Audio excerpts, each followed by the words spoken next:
أفلا يتدبرون القرآن.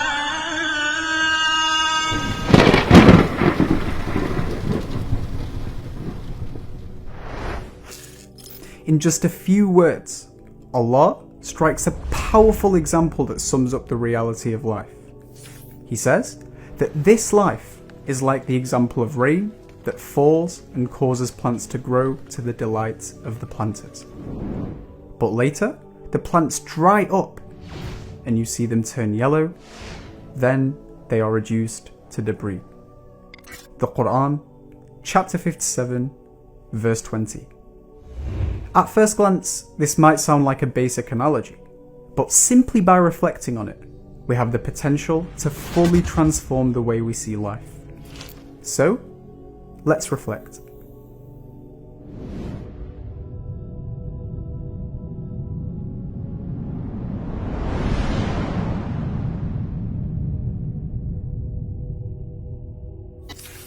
When a planter plants a seed, there must be work done for it to grow.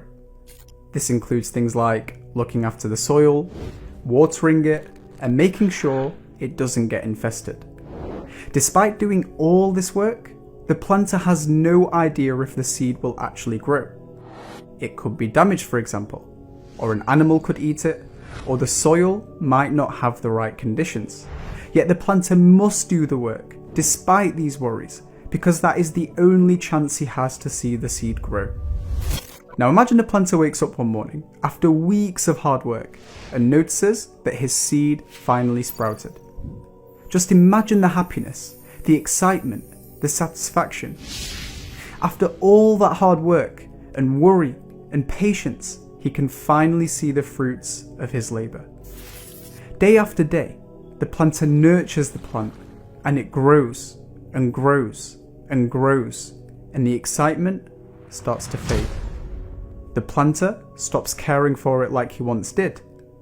Then it starts to turn yellow, and from yellow to brown, until it dries up, crumbles, and blows away in the wind. Such is the example that Allah gives us to explain the reality of life.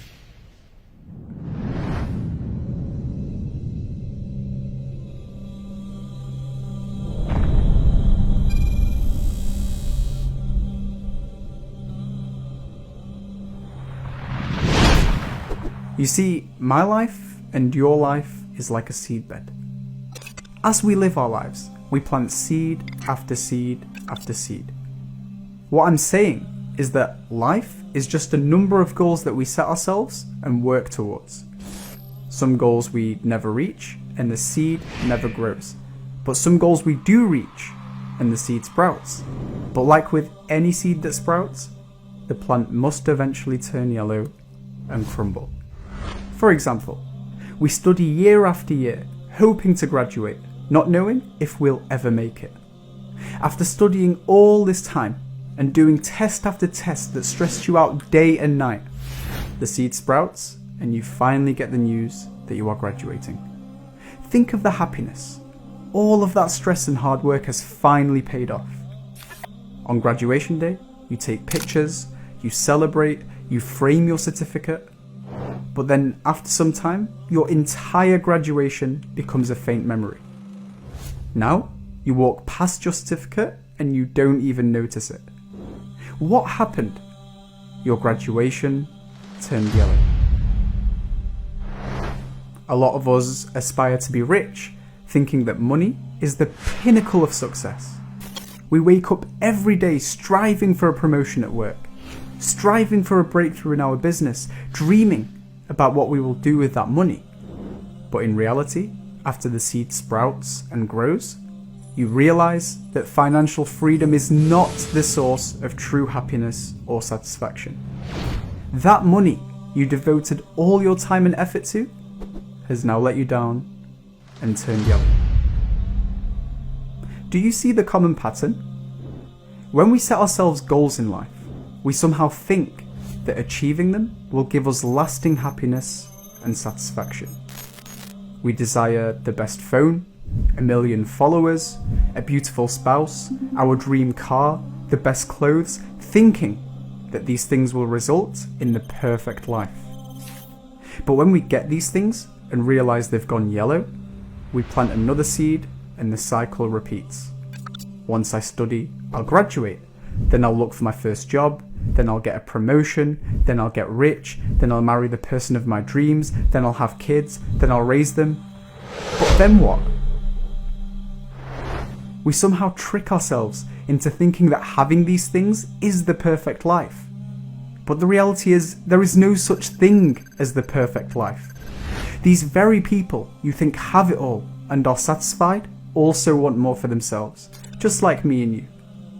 As the Prophet Muhammad, peace be upon him, said, if man was given a valley full of gold, they would want another one. Why? Because everything in this life will eventually turn yellow, even if you had all the wealth in the world. Yet we chase this life, thinking that once the seed sprouts, it will always be green. Do you now see why Allah describes this life as the enjoyment of deception?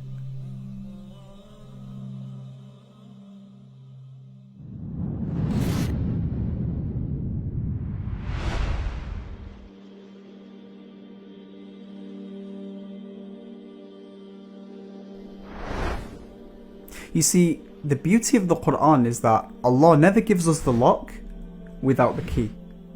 So what is the key to break free from this cycle and find true enjoyment and satisfaction? The key is Islam. Why? Because Islam teaches us that our ultimate goal can only be achieved after we die. Let's internalize that for a second. Since we never reach the goal in this life, the seed will never sprout. If the seed never sprouts, the plant can never go yellow. But in order to achieve this goal, we have to work, just like the planter has to work after planting his seed. This means the Muslim will strive to be rich, not for the sake of financial freedom and buying Ferraris and designer clothes, but to help those who are less fortunate, seeking the ultimate reward only from Allah. This means the Muslim will strive for the best grades at school, not for the sake of status or to be known as knowledgeable by the people, but to help bring benefit to others, seeking the ultimate reward only from Allah. You see, the Muslim uses material gains as a means to earn the pleasure of Allah and draw closer to the goal in the hereafter. But the minute you strive for a material gain to achieve a goal that is in this life, such as pleasing the people or your own desires, the seed will sprout and will eventually turn yellow. This will undoubtedly leave you in a state of delusion, emptiness, and dissatisfaction. So ask yourself, would you rather chase money, fame, lusts, parties, knowing that you will be deceived? Or would you rather chase the ultimate pleasure of the hereafter by using this world as a means to get there? If you choose this life, then know you are chasing your own shadow. If you try to catch it, you will never be able to. But if you turn your back to it and choose the hereafter, then the shadow has no choice but to follow you. As the Prophet Muhammad, peace be upon him, said, whoever makes the hereafter his goal, Allah makes his heart rich and the world comes to him whether it wants to or not. And whoever makes the world his goal, Allah puts poverty right before his eyes and the world does not come to him except what has been decreed for him. Your life is a seedbed, so choose your seeds carefully and wisely. اعلموا أنما الحياة الدنيا لعب ولهو وزينة وتفاخر بينكم وتكاثر في الأموال والأولاد كمثل غيث أعجب الكفار نباته ثم يهيج فتراه مصفرا ثم يكون حطاما وفي الآخرة عذاب شديد ومغفرة من الله ورضوان وما الحياة الدنيا إلا متاع الغرور وما الحياة الدنيا إلا متاع الغرور